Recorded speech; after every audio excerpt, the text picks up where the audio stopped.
Hello mga katuhog! Gagawa tayo ngayon ng super dali at cute na striped crochet crunchy gamit ang black ponytail. Beginner friendly lang ito kaya tara na at simulan na natin. Huwag niyong kakalimutan i-like and i-follow ang page para ma-update kayo sa mga bagong tutorials. Ang yarn na gagamitin ko ay yung polycotton yarn. Nabili ko yung iba sa Baguio at pwede rin kayo makabili online.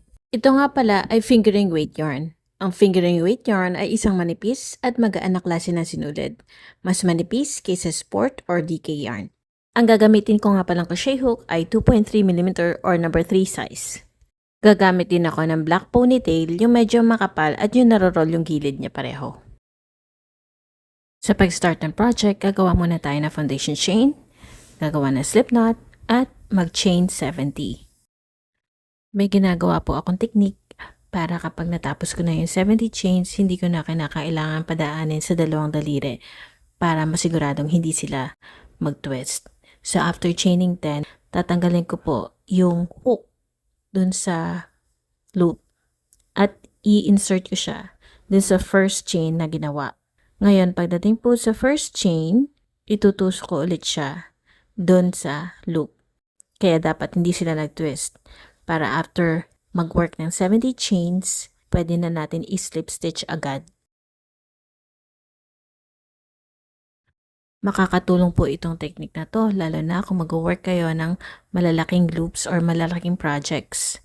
After nito, i-slip stitch na natin at mag-start na tayo sa first round. Mag-chain 3 po tayo for round 1 at siya po ay mag-count as 1 double crochet.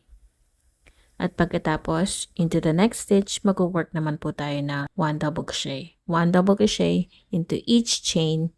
Bale, pagkatapos itong round na to, meron dapat tayong 70 double crochets in total.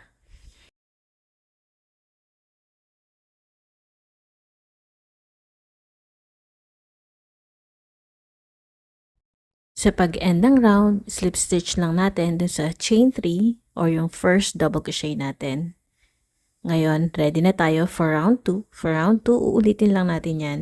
Mag-chain 3 ulit and then 1 double crochet into each stitch around. Uulitin pa natin ng isa pang beses para meron tayong 3 rounds in total. Ito pong ginagawa natin ay yung lapad na kailangan natin para maitago natin yung black ponytail na i-insert natin o ipapalaman dito. So, dulot-dulo po ang gagawin natin, i-close natin.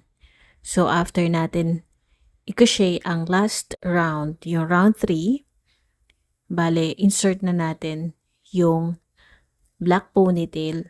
Sa akin po kasi, pag nag-work ako at nag-insert ako nito, hindi ko muna siya ini-slip stitch. Bale, tinatanggal ko po muna yung slip stitch at ang ginagawa ko, ini-slip stitch ko pati yung kabila. So, yung kabilang stitch po, dapat magkatapat kung saan yung first round natin at yung third round. Bale, yun ang pagdidikitin natin. At pag nag-slip stitch na po tayo, saka tayo mag-chain 3 at 2 double crochet into the same stitch para mag-create tayo ng ruffles. So, bale, habang kino-close natin ito, nag-work tayo ng ruffles or 3 double crochets on both stitches.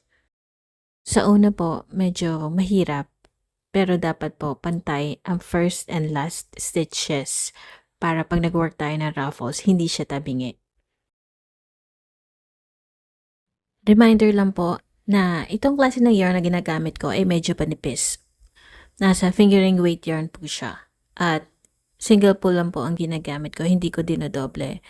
So kung i-apply niyo po ito sa mas makapal na yarn, posibleng hindi niyo na kailangan mag-work ng 70 na chains. Baka mas maliit lang ang kailangan na number of stitches. After nito, hindi na tayo mag-work ng increase kaya madali na lang ang last 2 rounds niya. Kung payat naman po na ponytail ang gamit nyo, yung pabilog, hindi nyo na kailangan mag-work ng in rows. Pwede naman po kayong mag-work ng single crochet hanggang sa mapuno nyo yung buong elastic.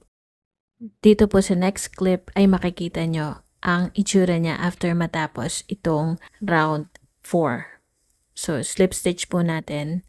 Pero kung magpapalit po kayo ng yarn, insert nyo na doon sa third beginning chain, yun ang ipapalusot natin doon sa dalawang loop. At pagkatapos ay mag-start na po tayo ng next round. Bale, ang ginagawa ko po, ginugupit ko yung dating kulay at yung both yarn tails, siya po yung binubuhol ko ng 2 beses para ma-secure po siya at hindi madaling matastas.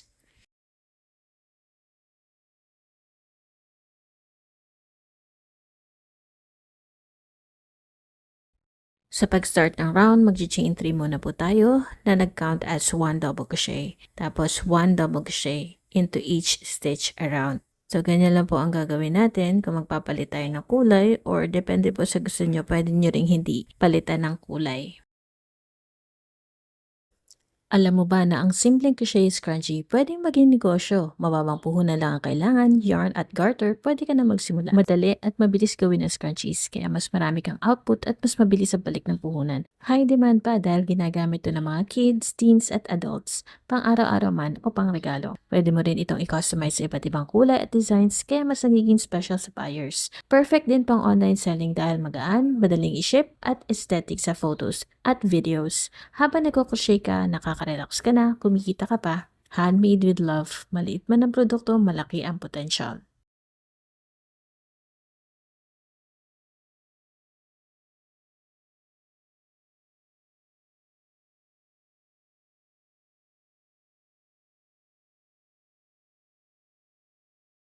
Ayan na, tapos na ang ating crochet scrunchie.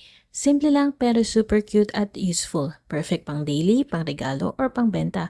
Kung nagustuhan mo ang tutorial na ito, huwag kalimutang i-like, i-share, at mag-subscribe para sa mas marami pang easy crochet projects. Comment down below kung anong kulay o design ang gusto nyong sunod na gawin natin. Happy crocheting mga katuhog!